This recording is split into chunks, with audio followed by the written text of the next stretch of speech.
Okay everybody, so my craft room is as complete as it'll be. It'll serve a purpose for me. I actually even have room to invite people over if they want to learn how to craft or just want to craft or bullet journal, Bible journal, whatever we want to do. I actually have room for at least 2 more people. I don't have enough for like a whole-blown craft party, but I'm excited about that, especially now that I am making new friends here in Helena, which has been kind of an uphill struggle for me just because I'm a slight bit of an introvert and a workaholic, so making friendships is sometimes very difficult. Anyways, I'm so excited for that. It's going to be great. I also have started introducing plants into my room because what's better than that? I unfortunately cannot be a cat mom, so I'm gonna be a plant mom. So I have plants all over the place, and I even got a new one today and my boyfriend doesn't know yet, so it'll get really fun. I'm trying to bring it back from the dead. Anyways, sidebar. So I wanted to give you the tour of the new revamped craft room. I have rearranged it completely, and that is what's helped me get more ample space to bring people over or invite people over and not feel ashamed of the craft room. So here we go. Let's start with this section of my craft room. In this basket here I have my macrame supplies and my ball winder and Swift for my yarns. And then I also have my knitting needle organization. These all used to be in a box and I was feeling very uninspired because everything was hidden away, and that's why I brought them out. And I also have my macrame hoops hanging up there because they are just kind of a bear to try and organize. And then here I have my macrame station, which Target addicts would probably recognize the clothing stand, and it's awesome. I can fold it, put it away when I'm not using it. However, it's really great for me to have it out because it holds all of these plant macrame holders that I've made. And I also have some weavings. I'm experimenting with some mirrors and doing some macrame mirrors. So hopefully those will be going online pretty soon or here locally in town. I sell stuff so quick here in town, I have a hard time keeping up.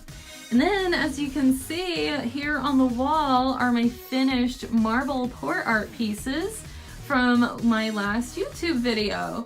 Or if you're just checking in now, you need to go check it out, you know, see how you want to make your own port art, because I show you how. So this is the finished result of all the canvases. And so moving along, these are my bigger macrame pieces of my own. These are not the biggest I've done. I have done custom order 4 foot by 5 foot, and people use them in their weddings, and it's just so awesome to be part of somebody's life like that as an artist. It's just wonderful.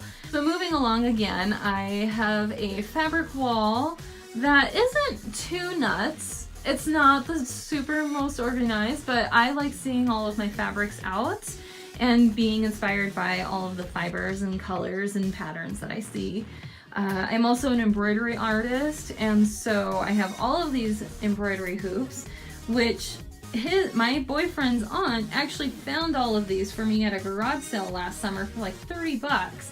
And these ones down here are actually those antique rubber ones. So I was so jazzed to see that she found those. So look at your local garage sales and see what type of craft stuff is out there. And what's better than getting out in the sunlight and absorbing some vitamin D. So then I've got more weaving supplies up there, and I've got books and magazines and knitting patterns. I forgot to point out that all of this down here is some of the yarn that I have. It's probably 1/8 of my collection. There's like green boxes down there, and there's boxes where that shibori up there is, that blue fabric up there.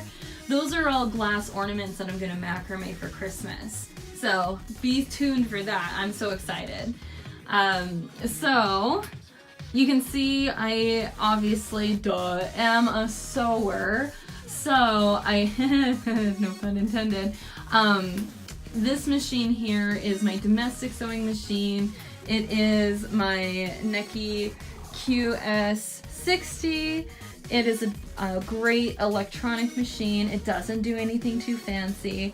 It has 60 stitches on it, plus I can free motion quilt, do walking foot stitches, and what's been great is I have this acrylic table that comes with it. It's been a great purchase.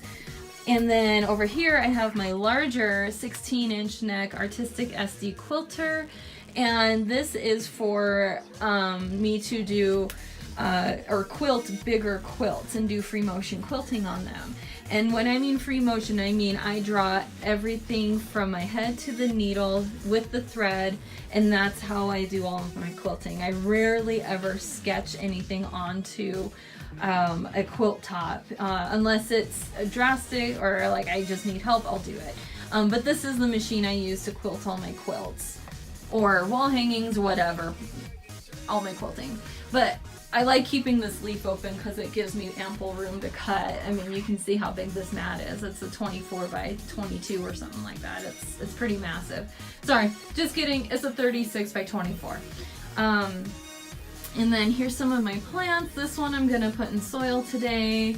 I got this from one of my really good friends in Billings when I last visited. And her name is Philly. I'm just carrying over the name because that's what she named her philodendria. And I've got angel wing plants there, some spider plants, and this one I can't remember what it is, but it blooms really pretty, little pink blooms. It's really nice. And I've got all of my paints and sketching and random crap I have just on that tray there, but all my paints are mostly on that one. And then down over here underneath this thing is actually a serger. So I actually have a serging machine, and then I also have another machine that is at my boyfriend's parents' house. It's a white sewing machine that is actually built into its own table, and I got it for $2, and it's pretty much in mint condition. The only problem is the stitch lengths they vary for some reason. They can't figure out why the stitch lengths are varying. So if anything, I can deal with that. And also, I'm a woman. I'm no different than any other person.